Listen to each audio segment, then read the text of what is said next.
So with all of the insane action the season has given us, it's been a little bit of time since we've gotten to sit down and talk about recruiting, but today seems like a great opportunity for a little bit of a change of pace right before we turn our attention to all of the meat of this weekend to sit down and talk about one of the top prospects in all of high school football who will be making his decision on September 19th. And of course, today we're talking about the battle for Jordan Renaud, the four-star defensive lineman out of Tyler High School in Tyler, Texas. We need to break down what seems like a two-team race between the Oklahoma Sooners and the Alabama Crimson Tide. Before we can, as always, y'all know the drill. I need to hear from you. Hop down to the comments, give me an A for Alabama or an O for Oklahoma, letting me know where you think Jordan Renaud plays his college football. If you're new to the channel, be sure to subscribe. Hit that bell notification as I do constant college football content. You don't want to miss any of it, and we're on our push to 15,000 subscribers. I would love to have you a part of this awesome community, and if you enjoyed the content, be sure to like and comment down below as those interactions are huge for content creators such as myself. But having said all that, we need to jump right into this because today we're talking about a four-star defensive lineman who is disruptive at the point of attack. Jordan Renaud stands 6'4", 235 or 245 pounds depending on where you look, and he has got a ton of versatility. Whenever you turn on the film, the first thing I noticed is he has got a real high motor. It doesn't matter if the play is going away from him, he's going to chase it down, which you love to see in these high-ranking prospects because it shows they have no quit in them, and especially for a guy in the trenches, that's exactly what you want to see. I talk about this at length if I see it in their film, whether you be on the offensive line or the defensive line. If you have that high motor, if you have that I won't quit in you, I love to see that in the trenches. The other thing that really impressed me with Renaud is how slippery he is after his initial engagement. Because once he comes off the line, he's firing into the offensive line, engaging, and then seeing what needs to come next, whether he needs to rush the passer, whether he needs to stay put, and he's identifying where the ball is. Once he has that idea of where the ball is, if it's in the running back's hand or if it's in the quarterback's hand, he's got an uncanny ability to be real slippery when shedding the block and then going and attacking the ball. Something you love for someone who could play defensive end at the next level. And that's what I think is so compelling, is he's already got these things figured out in a junior year setting where his senior year is still yet to come. Come this year, just given how advanced he is in his technique, I can't wait to see what he does during his senior year. But now we need to talk about the two programs involved, because the Oklahoma Sooners and the Alabama Crimson Tide are both battling real tough for this top prospect, a prospect that comes in as a top 130 player in all of high school football, regardless of position. So anytime you can get in a top 300 guy, you do so with a smile from ear to ear.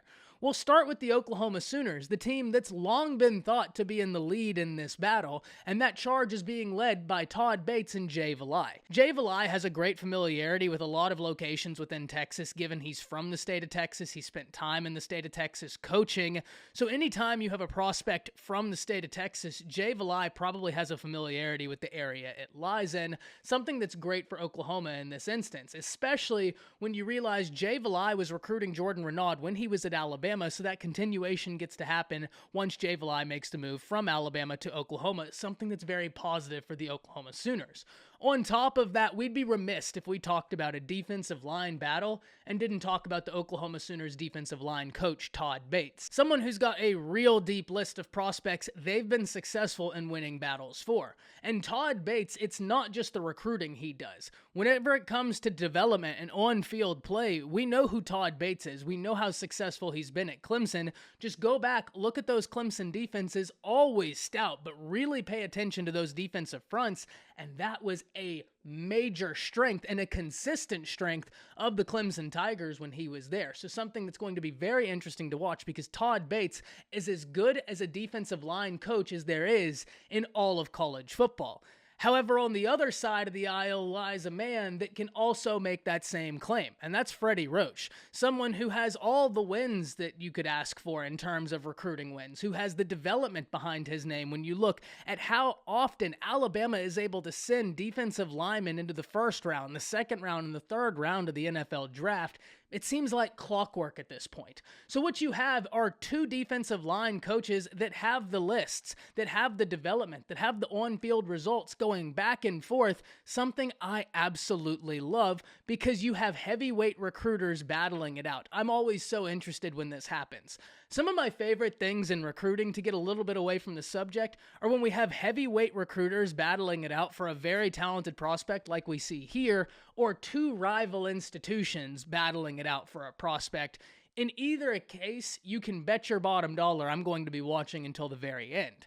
But for the Alabama Crimson Tide, it's not just going to be Roach. In fact, Wiggins is also in on this battle per 24/7 Sports, and that is someone that for the Crimson Tide, they've relied on to win a lot of recruiting battles through the year. So it's going to be interesting to see what ends up happening here.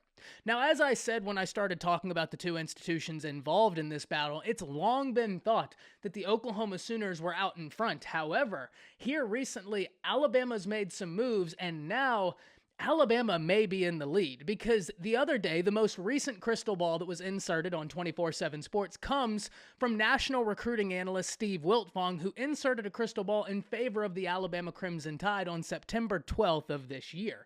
So this is something we've got to watch, because with the commitment date right on the horizon, Alabama seems to be surging at the exact right time. At the end of the day, one of these institutions is going to get an absolute dude on their defensive line in a class that has got so much in terms of defensive line talent. I've been talking about it since 2021, really. Definitely since 2022. Those of you that have been around my content for a while, you'll know I've pointed to this 2023 class as being one to look at for your guys in the trenches, and we see it every week. It seems like some guy making a name for himself. It's going to be a really fun class to watch, but this battle in particular, as I continue to say, is going to be really fun to watch. We're going to check in once Renaud makes his commitment. We'll talk more about it then, but until that time, I have got to hear from you. Let me know where you think he ends up playing his collegiate football, and then let me know what you think about what a great player Renaud is. That's it. See ya.